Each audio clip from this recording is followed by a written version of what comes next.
so I have another book haul / in my mailbox for you. I think I have about 17 books to show you. This is sort of accumulative since way before Christmas. So yeah, I haven't got all of these in one go. I never do, but I just feel like I should tell you that because it is quite a lot of books. So I'll start with the books that I received for review. I have received some amazing books for review this time. Like, I can't even believe it. I don't know where to start reading them. There's so many that I want to read, and I want to read them all now. So the first one that I have is from Chicken House, and it's Proof of Vendetta by Catherine Doyle. And this is sort of a contemporary reimagining, retelling of Romeo and Juliet. It came out, all it said was January. I don't know when the actual release date was, but I loved the finished cover so much that I actually then bought myself a finished copy of it. Look how beautiful that is. It actually reminds me of the DVD cover of the Baz Luhrmann version of Romeo and Juliet. That's like what this reminds me of. It's beautiful, and on the pages it has blood for blood.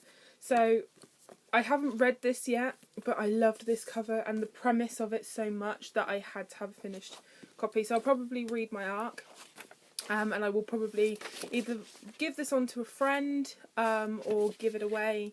Haven't decided yet. The next book that I received for review is I'll Give You the Sun by Jandy Nelson, and this is from Walker. And I first saw this with the American cover, which is sort of like cream, and then a sun with different colours coming off of it, which is beautiful, and I've heard some amazing things about it. It comes out in the UK in April, and I'll be sort of part of the promotions and the blog tours for it, so be on the lookout for that. But I'm really looking forward to this one. It's sort of about a brother and sister who were very, very close, and then a tragedy tears them apart, so I'm very intrigued by it. They sent me some amazing things for it, like a letter from the editor of Walker, and then a letter from Jandy to the readers, and this sort of folds out into sort of some quotes about the book, what people are saying about the book, and then a fold out poster for the book as well. So I was really amazed when all of that arrived, and I'm really looking forward to taking part in the tours for that. The next book that I received was from Penguin, and it's one of my most anticipated reads. Can't wait to start this, and it's All the Bright Places by Jennifer Niven. This is not a finished copy, this is an arc. It came out on the 8th of January, and then I love that this is like a post-it note thing, and then underneath is the flower. And what was really, really cool about this, was which I didn't know until it arrived, is that I have a signed arc of All the Bright Places. So I can't believe that I have it signed. I just can't believe it. I don't want to read my arc because it is signed, so I don't know whether I'm going to purchase a finished copy. I'm not sure yet, but one of my most anticipated reads. And it's a contemporary. It's being compared to The Fault in Our Stars, and it's about a boy and a girl. I think the boy is always contemplating ways to kill himself, and I think the girl is counting down the days until she can leave this town, and then I think obviously they become friends in some way. But it sounds fantastic, and I cannot wait to read that. And I think I am going to purchase a finished copy of that when I'm paid. The next book that I have is from Tor UK, which is an imprint of Macmillan, and it's The Invisible Library by Genevieve Cogman. Oh, there's something stuck on this. Trying to get that off without tearing the book. But this is what it looks like. It's amazing. It's so simple but so effective. It reminds me of the cover of The Poison Diaries. I don't know if any of you are familiar with that book. I own it but have not read it. But that's what this reminds me of. It's like an old book with like these images in gold, and I think it's a sci-fi. No, not sci-fi. Let's have a look. the fact that it's called The Invisible Library is just fantastic. It's the first instalment of an adventure featuring stolen books, secret agents and forbidden societies. Sounds amazing. It's quite small, so I'm really, really looking forward to reading that one. That one came out on the 15th of January. The next book that I have, guys, the next book that I have is one of my most anticipated. Like I said, this book haul is an amazing book haul. I've received some fantastic books for review. This is one of my most anticipated releases of this entire year, and it's A Court of Thorns and Roses by Sarah J Maas, the first book in her new series.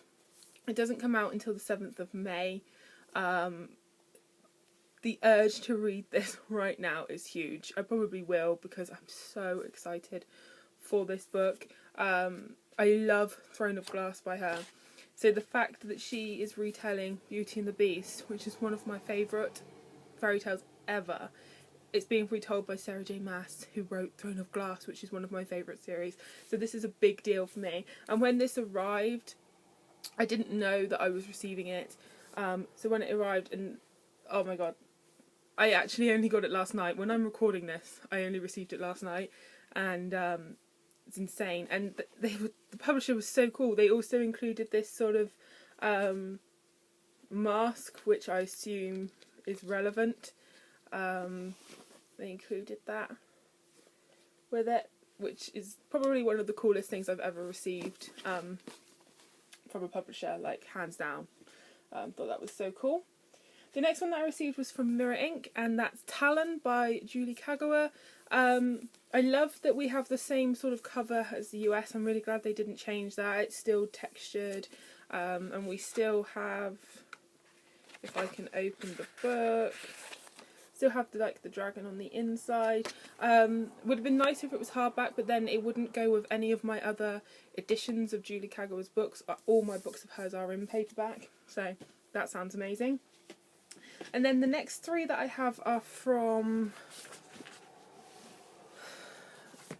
Corsa, which is an imprint of Little Brown. They sent me 3 books by Paula Braxton, and it's her Shadow Chronicles series, which I haven't heard an awful lot about, but it's like an adult paranormal fantasy romance type series from what I can gather. I haven't heard an awful lot about it, but I love that they have the numbers on the spines there. That gets big props for that. I love that. And the first one is The Witch's Daughter. There. Then I have The Winter Witch, and then my favourite cover, which is The Midnight Witch. So I'm really intrigued with these because I haven't heard anything about them. So yeah, looking forward to checking those out. The next book that I received for review was from Sphere, which is also an imprint of Little Brown, and that's Saving Quentin by Jessica Sorensen. This is the second book to, I think the first was Breaking Nova, which I have not read yet, but I really like Jessica Sorensen's Ella and Micah series, so I really need to get on the ball and read some more of her books. Okay, so as you can see, I received some fantastic books to review. I can't wait to read them. I don't know what to read first. It's all a bit insane. But on to the books that I've purchased for myself. I pre-ordered a copy of Stay With Me by Jay Lynn. I have already read this. I had a review copy on my Kindle, but I have the other books in paperback, so I needed this to complete that. I then also pre-ordered You Are Mine by Abby Glines, which is part of her Rosemary... is it Rosemary Beach? I think that's what you call them. Novels. So yeah, I needed that one. And then I purchased Stitching Snow by R.C. Lewis. Look at that cover, guys. Let's just appreciate the gorgeousness of this cover. It's absolutely beautiful. And the sort of circuit boards are sort of raised. It's amazing. It's so beautiful. This is a sci-fi retelling of Snow White. I love me some fairy tale retellings, as you know. So it sounds quite promising. it almost reminds me of Cinder by Marissa Meyer. Like, that's the vibe that I get from it. But we shall see. Then I had to pre-order, guys. I needed this in my life. It's the special 10th anniversary edition of Looking for Alaska by John Green. This book is so beautiful. It's like really heavy. Like, the quality of the book is insane. You take the dust jacket off and you've got this red turtleback, which is beautiful. The end papers are beautiful. It's got I Go to Seek the Great Perhaps, and then the last one is How Will I Ever Get Out of This Labyrinth. And it's got lots of extra bonus content and things like that. There is a UK edition of this. I purchased the US because I like this cover, and I love that it had the Prince Award sticker on it. The UK 10th anniversary edition is gold, which it's okay, but I found it a little bit garish. I much preferred this edition, so I wanted to pre-order that one. Another pre-order for me was Gathering Darkness by Morgan Rhodes. This is the third book in her Falling Kingdom series. I've still only read book 1, but I loved book 1. It's remained a staunch favourite, even though I read it like 2 years ago now. But I've been waiting for sort of more of the books to come out so I could read them one after the other. But I have the US hardbacks, obviously, so I pre-ordered this. The book depository didn't have it, and neither did Amazon, so I had to order it from the US. So it took a little while to arrive, but I love these covers. Then I picked up a book in Asda, which I just needed to buy, and it's Rogue Wave. And this is the second book in the, there it says it right there, Waterfire series. I haven't read the first one, but I love the covers for this series. They are so beautiful. Then you take the dust jacket off and then it's like purple underneath. And then the ink in this one is purple. The ink in the first one is blue. So even though I haven't got around to reading the first one yet, I knew that I had to purchase this one, and it was only £5 in Asda, so it was really cheap. And I can't actually get the dust jacket back on without like ripping the thing. Let's not rip it because it's beautiful. There we go. And then the last book that I have to show you was another pre-order, and that's Princess of Thorns by Stacey J. I loved what's it called? Of Beast and Beauty by her, which was her retelling of, obviously, Beauty and the Beast. This is her retelling of Sleeping Beauty, I believe. There's been a little bit of controversy about this author because she was trying to kickstart, fund a sequel, I think, and some people said that, you know, she was doing it wrong or whatever. So there was some controversy, but I love this author's writing, at least in Of Beast and Beauty. So I really hope that I'm going to enjoy this one. So that's everything that I have for this time, guys. It was a little bit manic, I know, but some absolutely amazing sounding books that I cannot wait to read. If you've read any of these, if you want to read any of these, if any of these are on your wish list, let me know in the comments down below, because I always love to know. So thanks so much for watching, guys, and I'll see you guys soon. Happy reading.